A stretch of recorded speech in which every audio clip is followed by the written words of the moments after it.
Hello guys, flex ko lang yung CCTV camera namin at home, V380 panoramic camera HD wireless.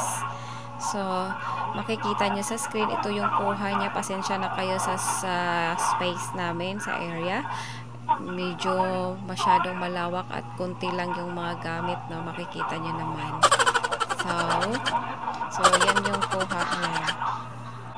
So guys, nabili ko siya sa Lazada online sa halagang 870 lang po. So may CCTV na kami at home. So yan yung black and white, yung night vision niya kapag wala kayong ilaw. So ganyan yung itsura ng kuha ng CCTV.